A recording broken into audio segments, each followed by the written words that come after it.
하나님 말씀 고린도전서 9장 7절에서 14절 말씀. 고린도전서 9장 7절에서 14절 말씀.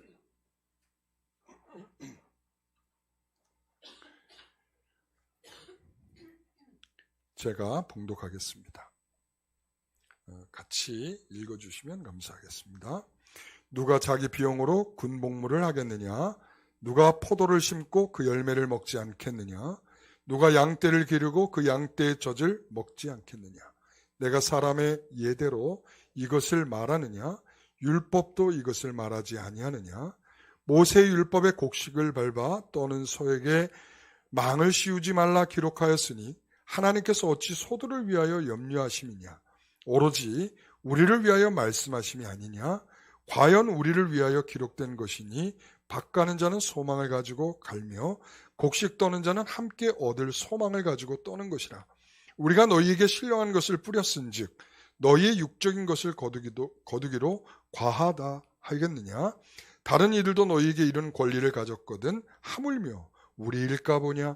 그러나 우리가 이 권리를 쓰지 아니하고 범사에 참는 것은 그리스도의 복음에 아무 장애가 없게 하려 함이로다.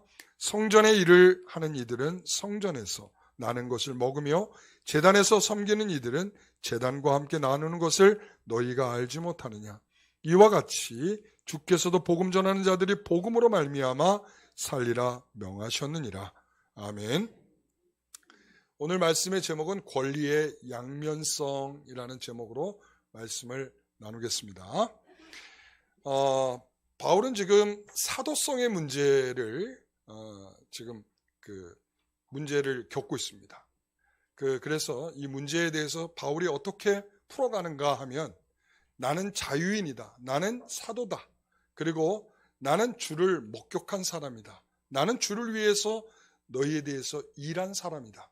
이렇게 이야기를 하면서 다른 사람들은 몰라도 너희들이 나를 사도라고 의심하는 것은 도무지 내가 이해할 수 없다. 이렇게 이야기를 했단 말이죠. 그러면서 사도 바울이 권리에 대한 이야기로 내용을 집중합니다. 그 권리는 이런 거죠. 내가 음식을 먹을, 내가 또한 마실 권리가 내게 없겠느냐? 그리고 내가 아내를 데리고 다닐 권리가 없겠느냐? 내가 일하지 않을 권리가 없겠느냐? 이렇게 이 권리에 대해서 자기의 예를 들었어요. 내가 지금 이런 예를 들어서 말하는 것은 사도에 대한 의심을 받고 있는 자기의 진정성을 설명하기 위한 내용으로서 된 것이죠. 자, 그런 가운데에서 사도 바울은 이제 사도로서 권리를 주장할 수 있지만 그 권리를 주장하지 않는 양면성에 대해서 말하고 있습니다. 이 첫째로 이 바울은 자신의 권리를 주장할 수 있다 이렇게 말합니다. 자, 7절 말씀을 한번 보겠습니다. 누가 자기 비용으로 군복무를 하겠느냐? 누가 포도를 심고 그 열매를 먹지 않겠느냐? 누가 양떼를 기르고 그 양떼의 젖을 먹지 않겠느냐? 바울은 자신의 권리가 있다라고 지금 말하는 거예요. 내가 권리가 있다. 자, 이제는 자신의 어떤 사도의 삶에서 세 가지를 앞부분에서 말했다면 이제는 비유를 들어서 내가 충분한 권리가 있다. 이것을 지금 말하고 있는 것입니다. 그 예는 군인이고 그리고 또한 농부고 그리고 목자다. 이렇게 세 가지의 예를 들어서 설명하고 있습니다. 10절의 말씀인데요. 밭가는 자는 소망을 가지고 갈며 곡식 떠는 자는 함께 얻을 소망을 가지고 떠는 것이라. 이렇게 말합니다. 일반적인 법칙이에요. 그러니까 이것이 이 비유를 듣는 것은 너무도 그들이 잘 이해할 수 있는 내용이죠. 그들의 삶으로 눈으로 목격하고 살아가는 내용들 중에서 이런 권리가 충분히 있는 것에 관해서 설명을 하고 있는 것이죠. 그래서 이제 첫 번째는 군인인데요. 군인이 자기 도시락 싸갖고 다니면서 자기의 군복을 스스로 마련해서 군인이 되는 사람들은 없죠. 다 군인으로서 열심히 힘쓰고 봉사하려고 할 때 그때 나라는 책임을 져주는 것이죠. 당연한 권리가 있단 말이죠. 요즘에 병장 월급이 100만 원이 됐습니다. 여러분 되게 놀라시네요. 내년에는 더 오른답니다. 125만 원이 된답니다. 자, 그 다음에는 또 오른답니다. 150만 원으로 올린답니다. 그러면 미래를 준비하는 무슨 적금? 이거 50만 원 더하면 병장 월급이 200만 원이 되는 거죠. 지금 공약대로 아마 이렇게 진행이 되고 있는 것 같아요. 여러분 그렇습니다. 우리는 징병제예요. 징병제. 그러니까 의무적으로 우리는 군에 입대해야 하는 그런 책임을 갖고 있는 나라입니다. 근데 요즘 젊은 세대들이 군대 가는 걸 좋아하지 않습니다. 물론 옛날에도 마찬가지였겠죠. 군대 가는 거 좋아하는 사람이 누가 있겠습니까? 그런데 옛날에는 그냥 아무 말 없이 끌려갔다면 요즘엔 말이 많죠. 우리가 꼭 가야 하느냐? 이거 받고 우리가 해야 되느냐? 그러니까 이제는 어느 정도 그것을 충족시켜 줄 수 있는 정도 수준으로 가고 있다. 이렇게 볼 수가 있는데요. 그러니까 그런 당연한 요구를 할 수 있는 거예요. 내가 나라를 위해서 이만큼 내가 봉사한다면 당연히 나라는 나를 위해서 이 정도는 해줘야 되지 않느냐라고 권리를 주장할 수 있다는 말이죠. 여러분 마찬가지로 포도나무를 심고 가꾼다는 것은 포도 열매를 받을 수 있는 그런 자격이 있는 것이죠. 어떤 사람이 포도 열매 보상이 없이 열심히 포도나무를 가꿀 수 있는 사람은 없습니다. 여러분 포도나무가 뭐 관상수입니까? 쳐다보면 이쁜 꽃 피고 뭐 보면 기분 좋아지고 그런 것입니까? 아니죠. 이것은 열매를 맺어야 할 나무입니다. 그렇죠? 그것을 가꾸는 의미는 열매를 얻는 것이고 가꾼 사람은 그 열매를 받을 자격이 있는 것입니다. 그런 권리가 있다는 말씀이죠. 심지어는 말이에요. 그래서 신명기 20장 6절에 가서 보게 되면 군복무 면제의 사유 중에 하나가 포도나무를 심었는데 열매를 거두지 못한 사람이에요. 그래요. 세죠? 여러분 그러니까 포도나무를 심고 열매를 얻지 못한 사람은 군복무도 면제해 주는 거야. 이런 사람도 있죠. 집을 지었는데 낙성식을 못한 사람, 이런 사람도 군면제. 그리고 또한 결혼을 했는데 거기에 대해서 이제 여인과 함께하지 못한 사람은 역시 마찬가지로 군면제. 그러니까 대단한 의미를 갖고 있는 거예요. 왜 그렇습니까? 집중력 떨어진다고. 지금 싸우기 위해서는 집중력을 발휘해야 되는데 그 집중력을 흐트러뜨리는 것 중에 하나가 뭐냐면 내가 열심히 심었는데 내가 이것을 거두지 못하고 지금 전쟁에 와 있다는 거죠. 이런 사람은 전쟁에 나와봤자 초점이 흐려지기 때문에 이런 사람과 함께 전쟁할 수 없다. 그래서 배제시켜버려요. 그러니까 포도나무를 심고 수확의 시기까지 가까이 오면 여기에 대해서 분명하게 대가를 받을 권리가 있다는 것입니다. 자, 세 번째는 양떼를 기르는 사람도 마찬가지죠. 이 목자가 양에게 열심히 수고로움을 감당했단 말이죠. 푸른 초장에 가서 풀도 뜯기게 하고, 그리고 또한 쉴만한 물가에 가서 물도 마시게 하고, 음이나 양이나 열심히 그 양을 돌보는 이유 중에 하나는 그 양의 젖을 먹을 권리가 있기 때문이죠. 여러분, 양도 무슨 애완동물입니까? 아니잖아요. 거기에 대한 수고로움을 했을 때 거기에 대한 마땅한 대가를 요구할 수 있는 권리가 있다는 것입니다. 여러분 그렇습니다. 자, 이런 권리가 있다라고 하는 것에 관해서 일반적인 예를 들어서 설명한 거예요. 군복무하는 사람들은 그 비용을 받을 권리가 있고, 포도나무를 심은 자는 포도나무를 수확할 권리가 있고, 양떼를 기른 자는 우유를 마실 권리가 있다. 자, 그런데 이런 것은 인간적인 관점에서 지금 사도 바울이 설명하고 있는 것인가? 아니라는 거예요. 8절 말씀 보십시오. 율법도 이것을 말하지 아니하느냐? 이렇게 말하고 있습니다. 자, 그래서 9절 말씀, 모세 율법의 곡식을 밟아 떠는 소에게 망을 씌우지 말라 기록하였으니 하나님께서 어찌 소들을 위하여 염려하심이냐? 이 소를 염려해서 하는 말이 아니라 하나님의 일꾼을 염려해서 이 말씀을 하고 있는 거죠. 10절 말씀. 오로지 우리를 위하여 말씀하심이 아니냐? 과연 우리를 위하여 기록된 것이니 밭 가는 자는 소망을 가지고 갈며 곡식 떠는 자는 함께 얻을 소망을 가지고 떠는 것이라. 여러분 그렇습니다. 이런 소망이 없다면, 이게 다 쭉정인 줄 알고 있다면 누가 이것을 타작을 하겠어요? 어차피 다 쭉정이고 아무것도 없다면 뭐하러 그것을 열심을 내겠어요? 그렇지 않겠죠. 그러나 곡식을 떠는 자는 거기에 대해서 분명히 목을 받을 수 있다라고 하는 소망이 있기 때문에 열심히 떠는 것입니다. 자, 분명한 것은 바울이 받을 권리를 법적으로 충분히 있다는 것을 설명하고 있는 것이죠. 내가 사도지만 내가 사도로서 충분히 권리를 주장할 수 있다. 지금 그 이야기를 하고 있는 거예요. 자, 그렇다면 이제 한 걸음 더 나아가서 11절 말씀. 우리가 너에게 신령한 것을 뿌렸은즉 너희의 육적인 것을 거두기로 과하다 하겠느냐. 바울은 자연스럽게 자신도 씨를 심었다. 뭘로 심었어요? 영적으로 심었고 내가 육적으로 거둘 권리가 내게 없냐? 있다는 거예요. 자, 13절 더 강하게 이제 설명합니다. 13절 같이 읽어봅니다. 성전의 일을 하는 이들은 성전에서 나는 것을 먹으며 제단에서 섬기는 이들은 제단과 함께 나누는 것을 너희가 알지 못하느냐. 이게 바로 구약 성경에도 하나님을 전적으로 섬기는 사람들에 대한 예우가 있다. 권리가 있다. 하나님을 전적으로 섬기는 자에게 거기에 대한 마땅한 권리가 있다. 이런 이야기를 하는 거죠. 여러분 우리가 잘 알죠. 레위 지파 그리고 제사장 그들은 하나님께서 그들에게 주신 선물이에요.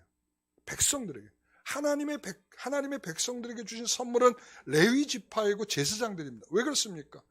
그들이 하나님을 전적으로 섬길 수 있는 길을 여는 것이 바로 이들의 역할이었죠. 이들이 없다고 생각해 보세요. 제사장이 없다고 생각해 보세요. 어떻게 되겠어요? 하나님께 나아갈 수 있는 길이 막혀버리는 겁니다. 그러니까 하나님께 나아갈 수 있는 길이 막혀버리니까 하나님께 나아가는 길을 계속 하나님께서 주시기 위해서 누구를 주신 거예요? 제사장도 주고 레위 지파도 줬단 말이에요. 자, 그럴 때에 하나님께서는 그들의 오직 여호와를 예배하는 일을 위해서 그리고 그의 백성을 가르치기 위해서 헌신하고 부름받은 자들인데 이 여호수아 18장 7절에 보면 그들에겐 뭐가 없냐면 분깃이 없다는 거예요. 뭐가 없다고요? 다른 지파들에겐 다 뭐가 있어요? 분깃이 다 있어요. 그들의 몫이 있어요. 그들에게 있어서는 다 땅도 주고 그들이 경작할 수 있는 삶의 터전들을 다 준단 말이에요. 그러나 누구에겐 없다고요? 레위 지파에게는 없다. 이거죠. 그렇기 때문에 다른 지파에서 이제 세금을 내거나 그리고 또한 정기적으로 희생제사를 위해서 가지고 오면 그것이 이제 그들의 소득이 되는 거죠. 그들에겐 따로 몫이 주어져 있지 않아요. 그렇기 때문에 그런 책임을 져줘야 할 의무가 있고 또 그것을 권리를 요구할 또한 권리가 이 제사장과 레위 지파에게 있다. 이제 바울이 그런 구약 성경을 근거를 들어서 말하면서 14절 이렇게 말하는 것입니다. 이와 같이 주께서도 복음을 전하는 자들의 복음으로 말미암아 살리라 명하셨느니라. 자, 이제는 구약도 인용했어요. 자, 맨 처음엔 자기의 신뢰를 들었어요. 자기의 신뢰. 나에게 먹는 권한이 없냐? 마실 권한이 없냐? 권리가 없냐? 라고 말을 했다가 이제는 뭘로 왔어요? 자, 그 다음에 일반적인 비유로 왔어요. 그렇죠? 군인, 농부, 그리고 목자 이렇게 권리를 얘기했다면 그 다음에는 뭐냐 하면 이제는 구약 성경의 원리에서 설명을 했어요. 자, 이렇게 레위 지파와 또한 제사장들에게도 이런 권리가 있었다. 이렇게 말하는 거죠. 자, 그러면서 이제는 마지막으로 누구를 인용해서 말하는 주께서도 예수님께서도 이렇게 말씀하셨다. 자, 복음을 전하는 자는 뭘로 산다고요? 복음으로 산다. 복음을 전하면 복음을 먹고 사나요? 그런 말이 아니죠. 이 마태복음 10장 10절의 말씀을 인용한 건데요. 여행을 위하여 배낭이나 두벌 옷이나 신이나 지팡이를 가지지 말라. 자, 같이요. 이는 일꾼이 자기의 먹을 것 받는 것이 마땅합니다. 일꾼이 자기의 먹을 것을 받는 것이 마땅하다.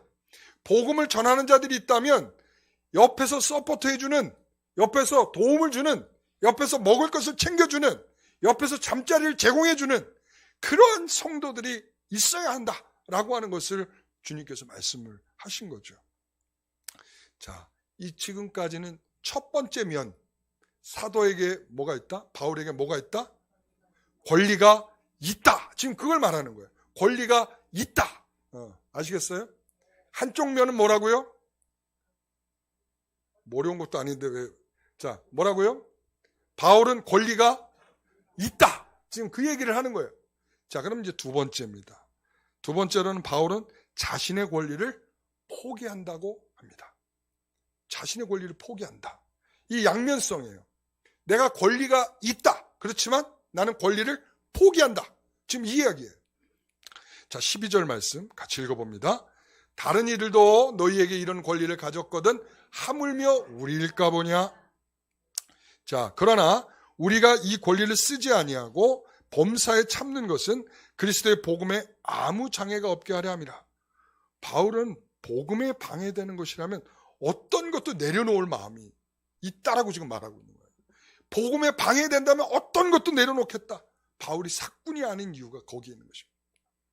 데살로니가전서 2장 9절에 10절 말씀을 보면 이렇게 말하죠. 형제들아, 우리의 수고와 애쓴 것을 너희가 기억하리니 너희 아무에게도 폐를 끼치지 아니하고 밤낮으로 일하면서 너희에게 하나님의 복음을 전하였느라. 저는 이 대목에 마음이 정말 뜨거워지는 것 같아요. 여러분, 밤낮으로 수고와 애써서 감동이 안 되십니까? 사도니까 당연히 그럴 수 있지. 여러분, 당연한 게 아니라니까요. 당연한 게 아닙니다. 베드로는 그렇게 했습니까? 아니죠. 베드로는 복음만 전했어요. 그러나 바울은 어떻게 했다는 겁니까? 나는 이 수고를 기꺼이 내가 몸을 갈아 넣으면서, 여러분, 잠을 안 자고 쉬지 않고 이걸 만들어야죠. 팔아야죠. 예? 그리고 또 복음 전해야죠. 어떤 날도 쉬지 아니하고 이렇게 복음을 위해서 열심을 내고 있는 이 모습은 정말 가슴이 뜨거워지게 하는 대목이죠. 우린 그렇습니다. 우리는 나 즐길 거 다 즐기면서 우리가 주를 위해 산다, 이런 말은 안 하는 게 좋죠. 그렇죠? 우리가 적어도 있죠. 이 사도 바울이 이와 같이 이 모습을 보이면서 우리에게 주는 것은 바로 이런 거예요. 자, 그 다음 절 10절의 말씀인데요. 우리가 너희 믿는 자들에게 향하여 어떻게 거룩하고 옳고 흠없이 행하였는지에 대하여 너희가 증인이요 하나님도 그러하시도다.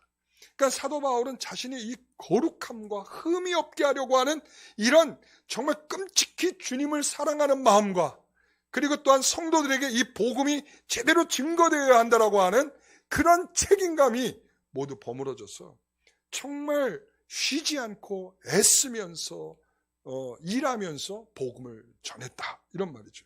자, 데살로니가 후서 3장 9절 말씀 한번 같이 읽어봅니다. 우리에게 권리가 없는 것이 아니요 오직 스스로 너희에게 본을 보여 우리를 본받게 하려 함이라. 사도 바울은 이런 거예요. 자, 너희에게 복음을 전하기 위해서 복음을 위해서 내가 포기한다. 내 권리를 포기한다. 또 하나는 뭐냐면 내가 너희에게 본을 보이기 위해서 포기한다, 이런 거예요. 복음을 위해서 이렇게 한다는 거죠.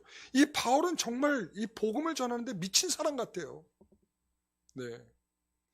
다시 말하면 전하는 거에 미친 사람이라고 하기보다 복음이 전해져서 누군가가 구원받게 될 그 놀라운 은혜에 대해서 굉장히 뜨거운 마음이 있었다라고 보입니다.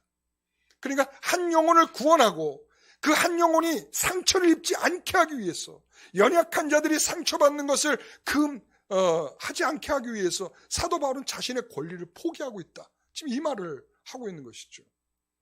여러분, 정말 어려운 일입니다. 그가 정말 받은 은혜가 크기 때문에 가능한 것이죠. 그가 받은 은혜가 정말 주님의 마음으로 그가 달궈져 있기 때문에 그것이 가능한 일이 아니겠습니까?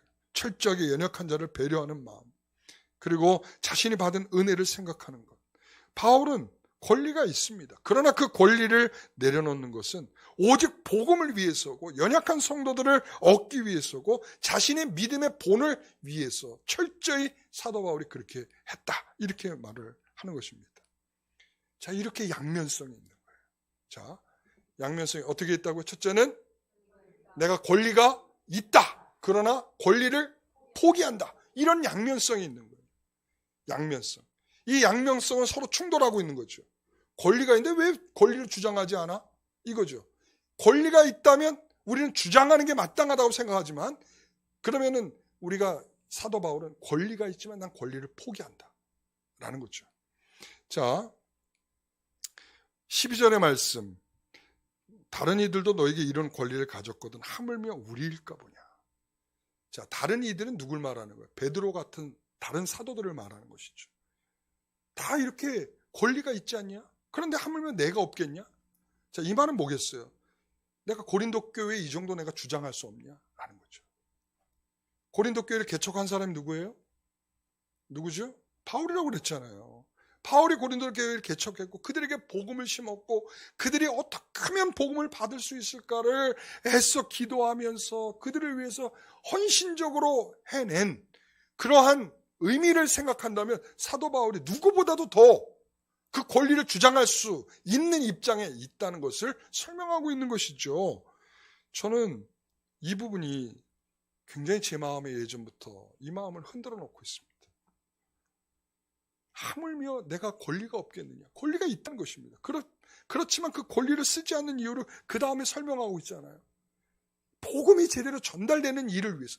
복음이 제대로 전달되는 일이라면 내가 권리를 주장할 수 있지만 복음을 위해서 내가 포기한다. 이런 거죠. 여러분 그렇습니다. 제가 이제 그런 생각을 해봐요. 예전에 우리 성도님들하고 이제 성경 공부팀하고 같이 소풍을 갔을 때인데 저한테 그런 이야기를 묻더라고요. 목사님은 취미가 뭐예요? 라고 묻더라고요. 그때 저는 고민을 했습니다. 내가 취미가 뭐지? 취미가 뭔지를 설명하려고 하는데 생각해보면 생각이 잘 안 나더라고요. 제가 무슨 낚시를 취미로 삼은 것도 아니고 아침에 운동을 취미로 삼고 있는 것도 아니고 내가 가서 특별히 뭘 이렇게 하는 게 없더라고요. 그래서 그렇구나. 내가 취미가 없구나. 취미 없는 게 취미구나. 그래서 제가 전 말씀 연구하는 게 취미입니다. 제가 그 말을 했어요. 자, 여러분 저도 즐길 줄 알거든요. 저도 즐길 줄 압니다. 저도 취미생활 할 수 있습니다. 저 월요일날 제가 굳이 교회 안 나와도 되는데 제가 월요일날 교회 나옵니다. 제가 왜 그렇게 아침 일찍부터 나와서 밤 늦게까지 퇴근 시간도 없이 제가 왜 그렇게 할까요? 라고 물어보면 저도 일찍 퇴근하고 싶고요. 저도 취미생활 하고 싶고요. 저도 마음껏 쉬고 싶고요. 저도 나름대로 제가 하고 싶은 걸 좀 하고 싶어요. 그러나 하지 않죠. 하지 않습니다. 그때 성도들의 대답이 뭐냐? 아유, 목사님이니까 당연히 그러셔야죠. 라고 하면 재미없어지는 거야. 여러분, 그걸 당연히 생각한다면 그건 문제가 심각한 거예요. 예. 여러분, 제가 여기에서 이제 권리의 양면성이라고 하는 것을 이렇게 또 설명을 하는 거예요. 목사는 권리를 포기해야 합니다. 권리를 포기해야 해요. 그러나 성도들은 권리를 존중해 줄 줄 알아야 돼요. 이게 서로 맞지 아니하면 서로 이 목사는 권리를 막 주장해야 되고 그리고 성도들은 권리를 뭉개버리고 이렇게 되면 이거는 아수라장인 교회예요. 교회답지가 않은 거예요.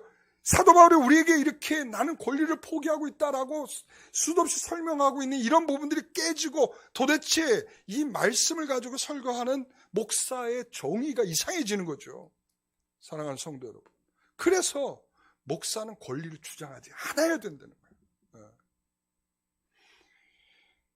오늘 사도 바울의 이러한 싸움을 저는 굉장히 눈여겨봅니다.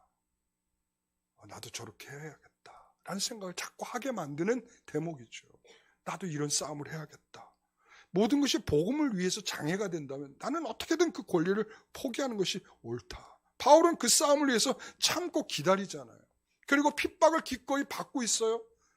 그 이유는 뭡니까? 사도 바울이 안 받아도 될 일을 하고 있단 말이죠. 왜? 연약한 성도들이 혹시라도 깨지고 다칠까 봐 하는 이런 우려스러움에 있는 것이죠. 사도 바울은 이렇게 말해요. 나는 모든 사람이 나와 같기를 원한다. 이렇게 씁니다. 나와 같기를 원한다는 거예요. 어떻게? 자, 그럼 우리는 이제 모두 다 혼자 사셔야 됩니다. 아시겠죠? 혼자. 나와 같이 된다는 건 본인이 독신이 되었다. 독신으로 살았다. 여러분, 사도 바울에겐 그렇게 말하는, 나는 독신이 되어서 더 주를 위해서 열심히 봉사할 수 있어서 좋다. 그러니까 나와 같이 되기를 원한다. 여러분, 여기서 사도 바울이 말하려고 하는 것은 내 권리를 내가 이렇게 포기하는 것은 복음이 되기 위한 것이다 라는 말을 하고 있는 거예요. 그리고 또한 사도 바울이 말하잖아요. 나는 연약한 자들이 실족하게 할까 봐 내가 고기 먹는 것을 포기하겠다. 그것도 영원히 포기하겠다. 영원히 살지도 못하면서 말이죠. 예? 영원히 포기하겠다는 거야. 예? 자, 그 말은 뭐겠어요? 내가 이 권리를 충분히 가지고 있는 사람이지만 이 권리를 주장하지 않겠다. 왜? 연약한 성도들이 다칠 것을 생각하니까 말이죠. 여러분, 그런 의미에서 참 좋은 목자예요. 누가? 바울이요. 너무 좋은 목자예요. 이런 것 가운데 함께하는 성도들은 얼마나 행복한 성도들이겠습니까? 그렇죠? 그러나 이것이 내가 금욕적이거나 희생적인 것을 자랑하려고 하는 것은 아니라는 것이죠. 사도 바울이 제일 싫어하는 것 중에 하나가 육신적인 자랑하는 거 제일 싫어합니다. 나중에 사도로 증명해내라면서 말할 때에 이 고린도후서 10장에서 12장 쭉 설명할 때 보면 나는 정말 말하기 싫은데 너희들 자꾸 말하라고 하니까 내가 할 수 없이 말한다. 나 삼층천 보고 온 사람이야. 이렇게 말하는 거죠.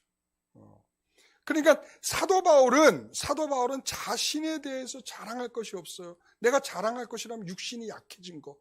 나 이거밖에 자랑할 게 없다는 거예요. 여러분, 40일 금식을 했다. 이게 무슨 자랑거리입니까? 여러분, 그거 자랑거리 아니에요.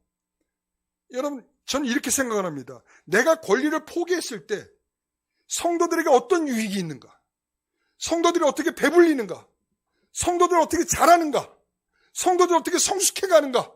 이게 걸려있는 것이라면 훌륭한 것이죠. 그러나 그 자체가 금식을 하고 그리고 뭘 하고 뭘 포기를 하고 이 자체가 중요한 게 아니라는 거예요. 여러분, 내 권리가 포기했을 때 나에게 맡기신 양들을 배불릴 수 있는 것이라면 그것은 훌륭한 것입니다. 여러분, 요한복음 10장 11절에 보면 뭐라고 그래요? 나는 선한 목자라. 누가요? 예수님이 말씀하죠. 선한 목자는 양들을 위하여 뭐 한다고요? 목숨을 버린다. 내 권리를 포기한다. 내 몸의 권리를 포기한다. 이런 말씀이죠. 누구를 위해서요? 양들을 위해서. 양을 위해서 내 생명을 내줄 분이 우리 주님이듯이 우리 주님께서는 자신의 육신의 권리를 포기하고 양들을 위해서 다 내주신 분이 우리 주님이시란 말씀이죠. 근데 우리가 무슨 권리를 주장할 수 있겠습니까? 싹군은 그래서 싹군이라는 거예요. 관심은 어디에 있어요? 양들에 있지 않아. 뭐에 있어요? 보상에 있는 거예요. 싹에 있는 거예요. 싹에. 여러분, 그래서 이러한 우리가 이 보상에만 관심이 있는 이런 싹군 목사들이 오늘날 있을 수 있다. 싹군 목자는 필요를 공급받지 않으면 목자 노릇을 안 하는 겁니다. 가르침을 받는 자는 가르치는 자와 좋은 것으로 함께 하라고 하신 우리 바울의 갈라디아서 6장의 말씀이 있지 않습니까? 여러분, 그 다음에 나오는 말씀을 보게 되면 사람이 무엇으로 심든지 그대로 거둔다. 이렇게 돼 있어요. 이게 왜 도대체 뭐가 이렇게 같이 붙어 있을까? 이 말씀이. 여러분, 가르침을 받는 자는 가르치는 자와 좋은 것으로 함께하라. 이랬습니다. 그 다음에 뭐라고 그랬어요? 무엇으로 심든지 그대로 거둔다. 이렇게 말씀했어요. 저는 여기에 이런 의미가 있다고 봐요. 영적으로 풍성하기 위해서는 가르치는 자에게 풍성하게 공급해야 한다. 저는 이렇게 생각합니다. 제가 아까 뭐라 그랬어요? 성도들은 권리를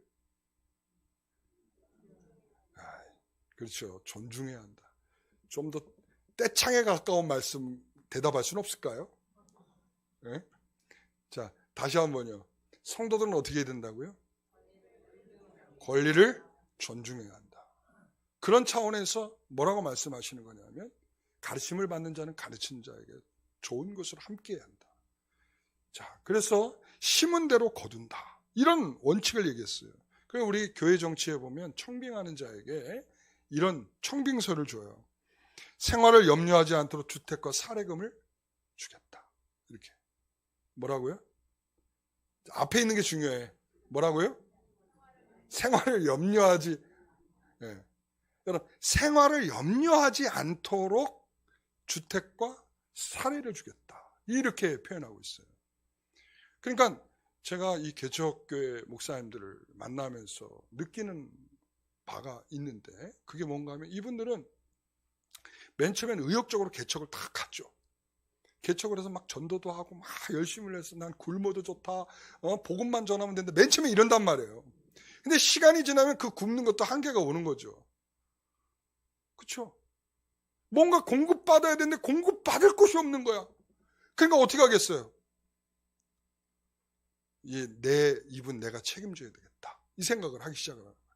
그래서 제가 아는 목사님이 뭘 하기 시작을 했냐면 피자, 치킨, 떡볶이를 한 번에 파는 데가 있어요.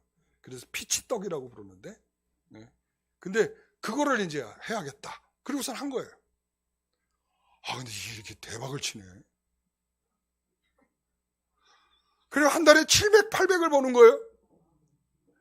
와, 그죠? 와죠? 그러니까 목회에 관심이 안 생겨요.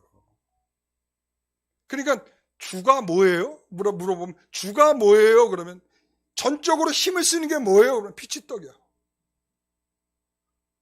그러니까 생활에 염려가 오기 시작을 하면 원래 가졌던 복음에 대한 의미들을 잃어버리게 됐어요. 여러분, 그래서 권리의 주장이 있지 않더라도 권리를 존중해야 될 이유가 거기에 있는 것입니다. 여러분, 풍성한 것으로 섬겨주세요. 오늘 나에 대한 말이라 힘이 더 실리는 것 같아요. 여러분 존중해 주셔야 하고 더 잘 섬겨 주셔야 되는 거예요. 풍성한 대로. 네. 그럴 때 이제 저는 이렇게 저는 그 권리를 좀 포기하겠습니다. 이게 서로 양면성이 맞아 들어가야 돼요. 목사는 권리를 포기하겠다. 아닙니다. 존중해 드리겠습니다. 이게 서로 간에 이게 박자가 탁탁 맞아져야 그래야 좋은 교회, 좋은 목사, 좋은 성도가 되는 거예요. 여러분, 좋은 목사 만들기는 여러분들이 존중해줘야 좋은 목사가 권리를 포기하는 이런 아름다운 모습도 보여주죠. 예? 그렇지 않으면 권리를 자꾸 주장하게 되면 여러분 목사가 나빠지는 거예요. 네.